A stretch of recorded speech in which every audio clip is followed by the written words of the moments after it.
Hello everybody! I'm just coming back here for the second video that I've made in this series to talk about Gmail today. Alright, so the reason why we're talking about Gmail specifically, rather than talking about Hotmail or any of the other providers, is because Gmail is going to give us access to apps and extensions that you can be using alongside Gmail. Alright? So before we really get started here, I'm just going to make a quick note that if you go over to the North Star Digital Literacy website, which you'll see the link to right now, you'll see a spot where you can do a North Star quiz on using email, okay? And so if you want to know more and kind of independently learn, you can always click on that using email and try to learn a little bit more about it, all right? Okay.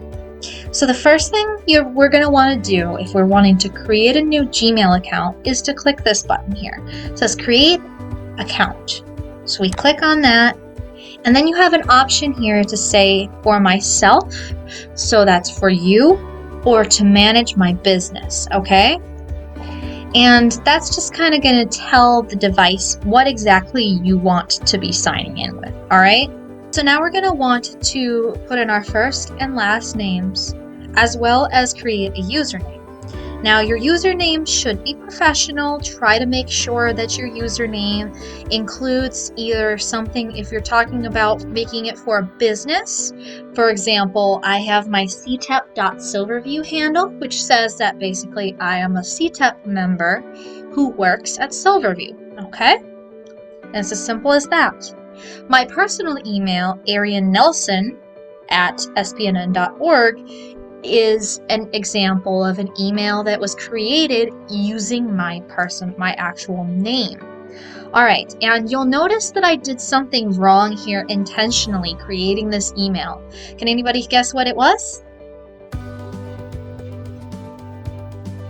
I accidentally put in spaces. There are no spaces in emails or in web addresses, okay? And I should also note that your password needs to be fairly complex, okay? We want our password to be 8 characters or more, so letters, numbers, capital letters, symbols, any of those things all count, okay? And we want to make sure that we're using them in a unique way that's not easy for the computer to guess. Okay? And then it's going to ask you about a phone number, okay?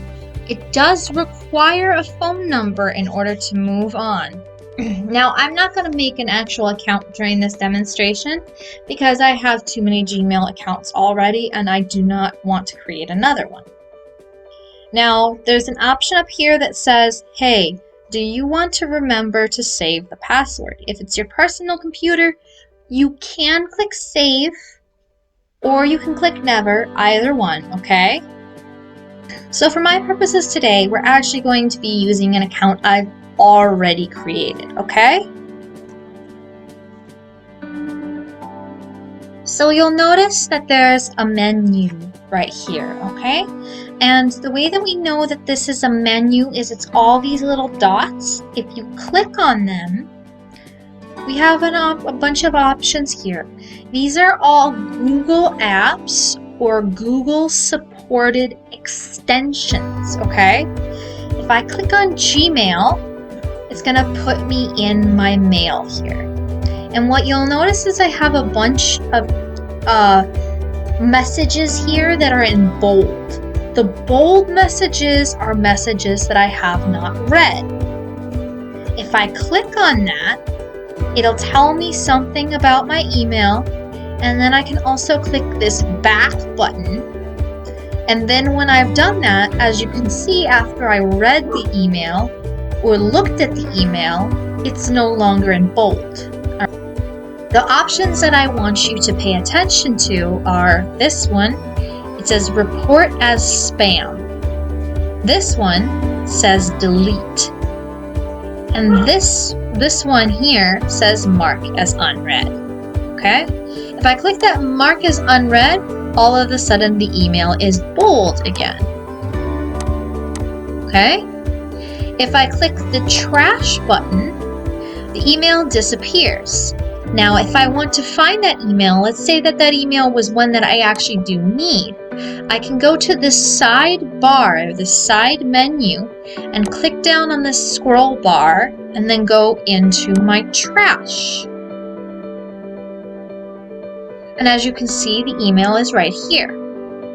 So if that email is actually a good email, I can say move to inbox. Okay? And then if I go back to my inbox, there's our email.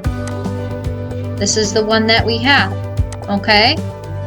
I can also click this check button and say that it is spam. This exclamation point is spam. Now, spam is basically junk mail. Okay? So if I click report as spam, that's going to make it so that I have flagged that kind of email as being spam. And so every email I get from that particular person is now going to automatically go into my spam box, which we can find right here. All right.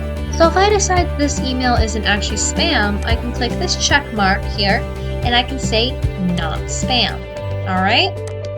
Now, as you might have noticed, when we actually went in to delete the email before and put it in the trash bin, it didn't actually permanently delete the email. We could still retrieve it and grab it right out of the trash and put it right back in our inbox. So in order to delete it permanently, we want to go back to our trash box and click this delete forever button, okay? The email is still technically retrievable until we do that. So that's the basics that I want you to know about emails. The very, very fundamental, the first things that you need to know.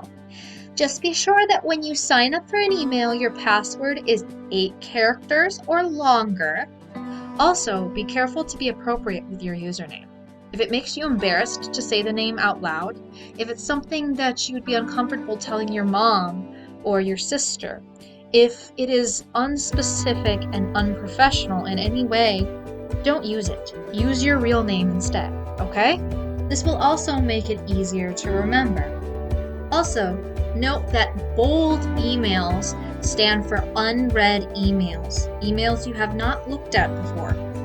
You can delete emails or mark them as spam by clicking on the check box next to the email and selecting the option either spam or trash.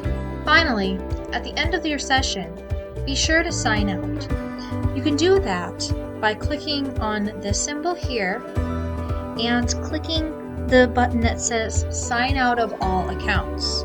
Do this on public computers. Your personal computer, you can leave signed in if you want, or you can sign out every time just for extra security. All right. That's all I have for you. Take it easy, everybody, and stay safe, stay healthy.